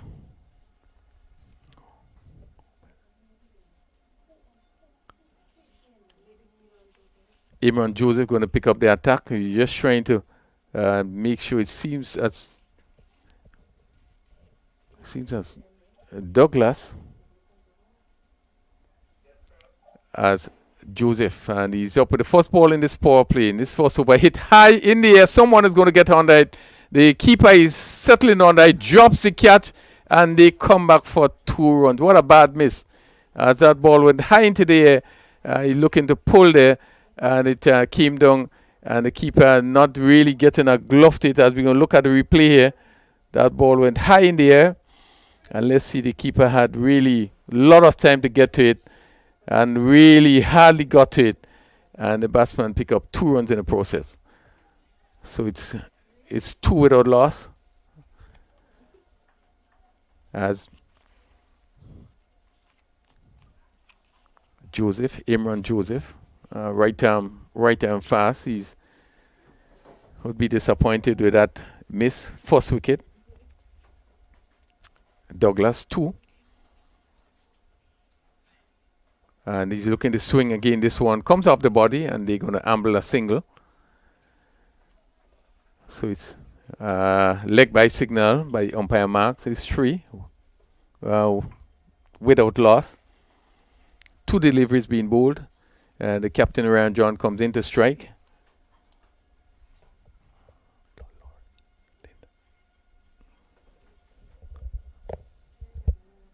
Again, more discussion between the captain Etienne and Emran Joseph.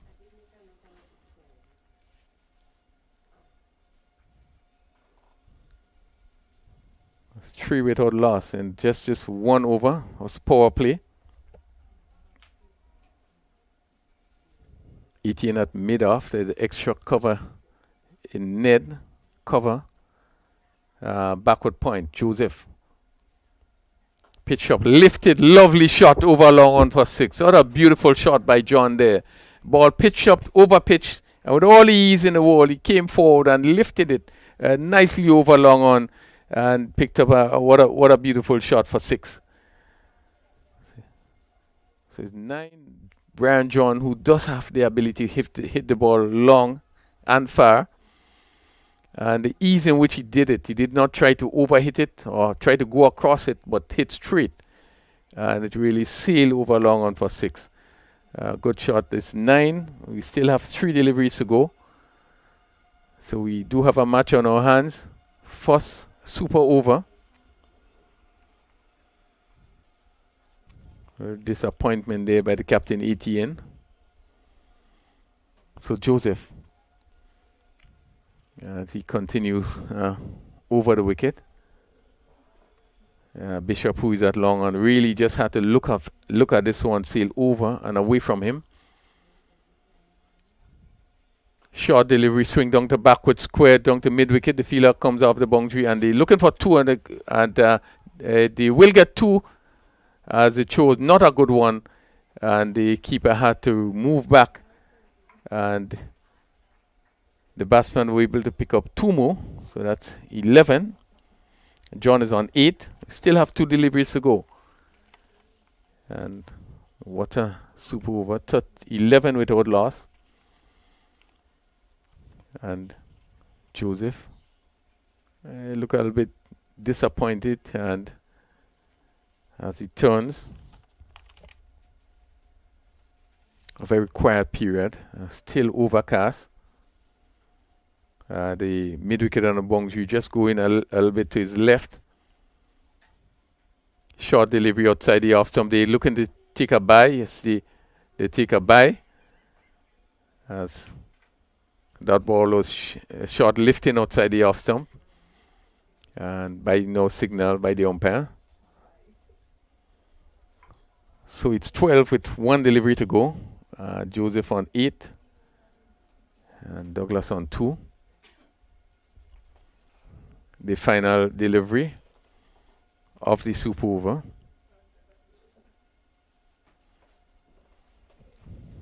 Imran Joseph. Again, no change in the field. As he's up to the wicket, ball this one right up. Good delivery. They're going to amble a leg by, as that ball really didn't give the batsman any chance.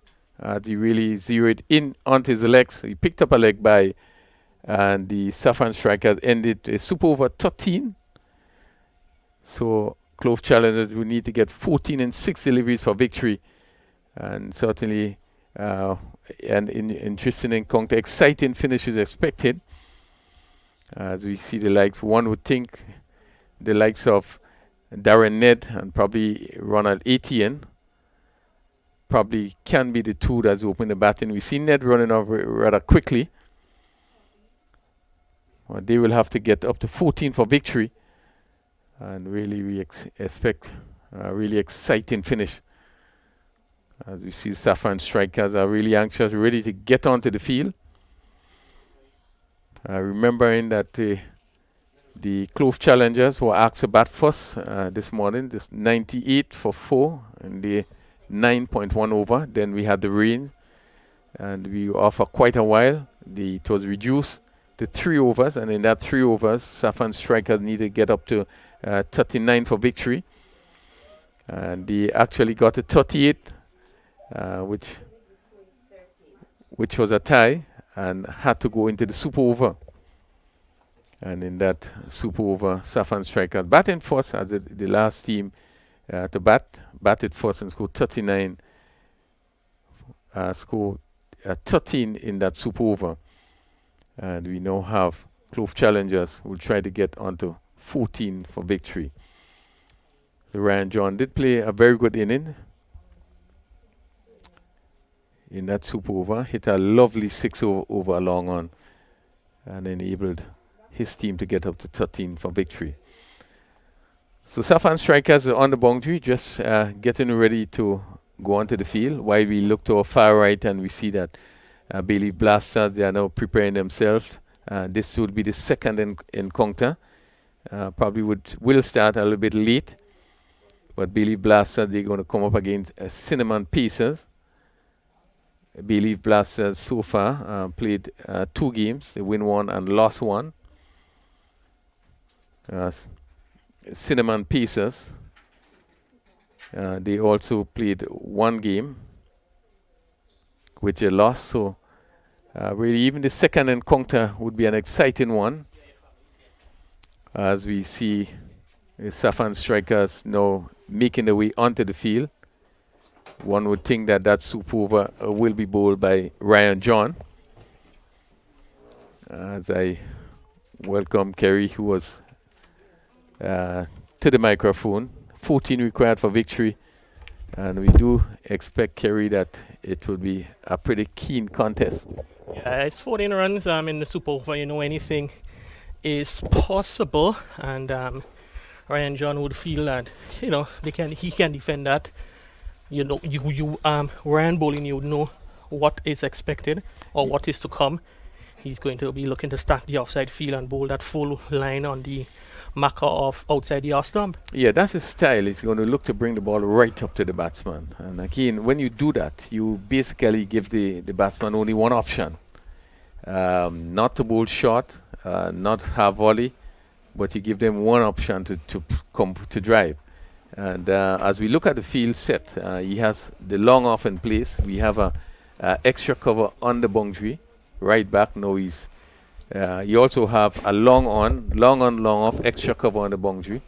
Mid wicket in Kem Charles also on the boundary, and you have a mid off. Let's see where the backward point is also going, seemingly going down on the boundary. One slip and short fine legs, square leg, just to the right of the umpire. So really trying to cut off all possibility of boundaries. He have 6 deliveries, and he would try to defend 13 runs.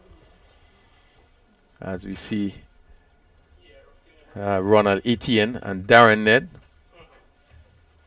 And let's see, it's as though Darren Ned is going to take a first strike. Ned got 41 earlier on today in the game, so he will be in there with some confidence. The key is that, I think you would need to probably get close to, advise him to probably to bat on off stump, because you know what Ryan John is aiming to do, so he can get as close to those deliveries as possible. And so said, so done. I think he's almost on off stump, almost outside the off stump, waiting for Ryan John to bowl the first ball. And it's a full delivery, hit down the ground, full toss above the line of the waist, and it comes scampering back for 2. Quick dive throw. The appeal there, it looks like ATN is short of his crease. The umpire doesn't even have to give a decision, and I can see the disappointment of the captain of the Clove Challengers. Run out coming back for a second one, and Ryan John was able to effect an easy run out on the non-striker's end. Yeah, and again, as we say, you're going to bring the ball right up. Just give the batsman the opportunity to drive. And really was good work there. And they're looking for 2. I think they had much of a choice, but they had to look for 2. And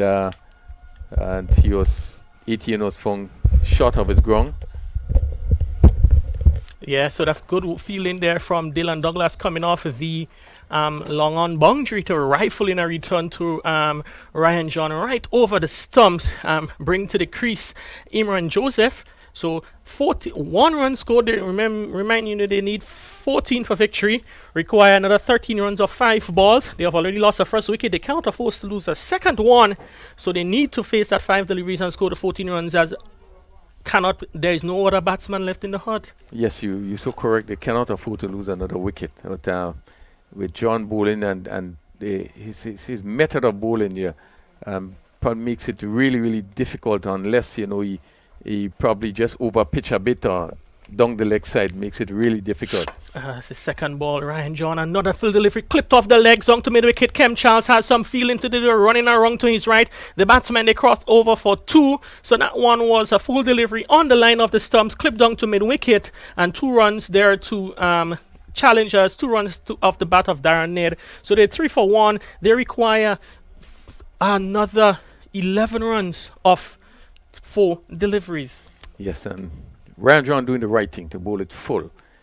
And Ned, they couldn't do much more, but they just play down to mid-wicket. And again, as I said before, doesn't give the batsman much option, but just to play one way. As John in for the 3rd time. Delivery outside the off stump, hit towards the offside. They come through for 1, slip there in the outfield there by Darius Martin, allows a batsman to cross over for 2. So now it's 9 runs from 3 balls. They need a boundary, Kearney. Boundary is essential now if they're to reach the target. 9 from 3. Ryan John will be happy with them picking up 2s and 1s from here on out. Yes, they definitely need a boundary, and either probably may need to go across, look to clip it. That long leg area is vacant. Try to get it down there, but it can be very difficult to hit him straight over the top. Well, let's see what he does as he continues around the wicket to bowl to Ned. And to this one, Ned gets an inside edge onto his pad. They go through for a single. Brings Imran Joseph on strike. So Ryan John has really delivered well so far in that over. That one was fast and tailing into the leg stump. Ned not able to get much connection onto that. So he's off strike. And it would have to be Imran Joseph from here on out if Clove challengers are to get over the line. Well, they must get 2 boundaries, maybe 2 fours or 6 on, but they have to get 2 boundaries. 8 runs required from 2 deliveries outside of any extra. And let's see what Joseph. To this one, Joseph gets an inside edge down to the fine leg boundary. It goes, being chased by the fielder there. They're going to get 2. So the equation is simple.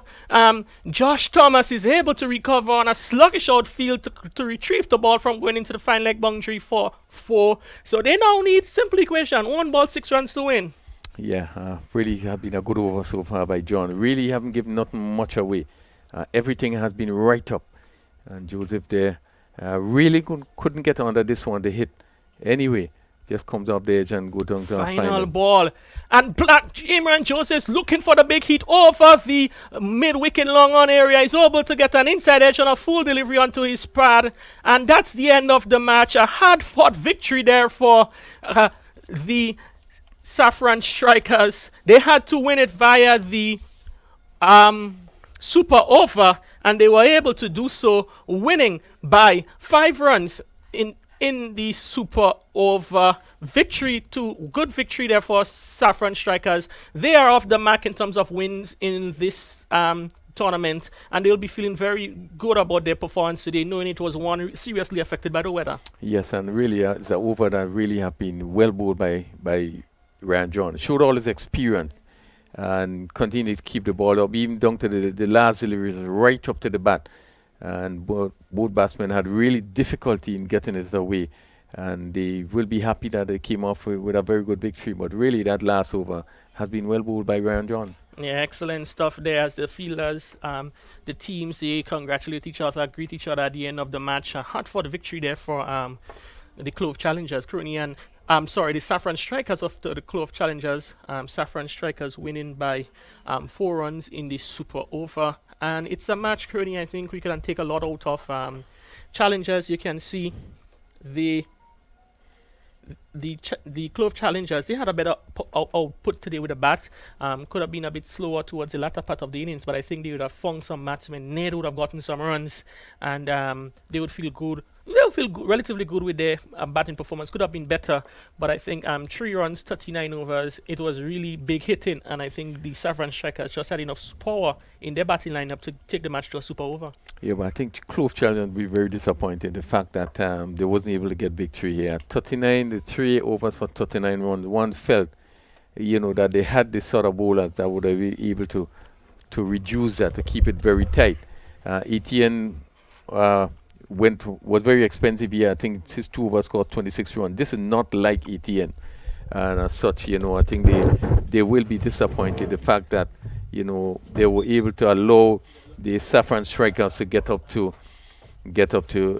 38 just to tie the game.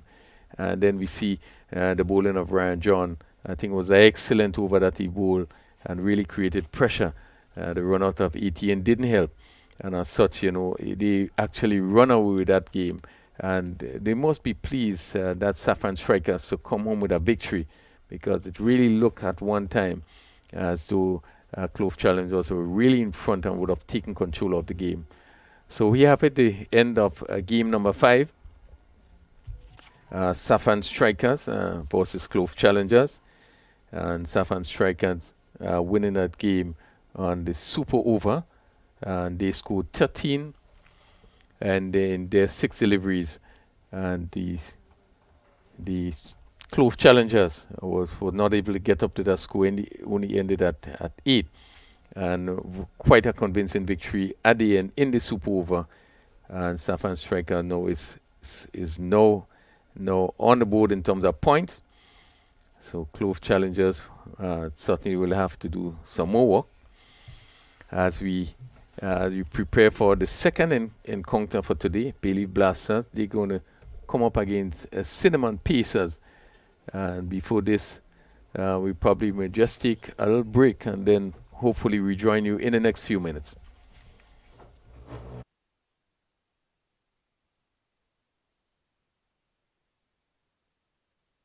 Live from the stadium that delivered that memorable and emphatic win to the West Indies, Grenada, comes the Dream 11 Spice Isle T10 2.0 cricket competition. 30 matches, 14 days of exciting T10 cricket action. 6 teams, only one will be champions. See the likes of the Spiceman, Andre Fletcher, Devon Smith, international players Kesrick Williams, Alec Atenes, and more. Support your team. Love the game. Dream 11 Spice Isle T10 2.0 cricket competition, April 5th to the 18th, Grenada National Stadium. Pure Spice of the Caribbean. Live from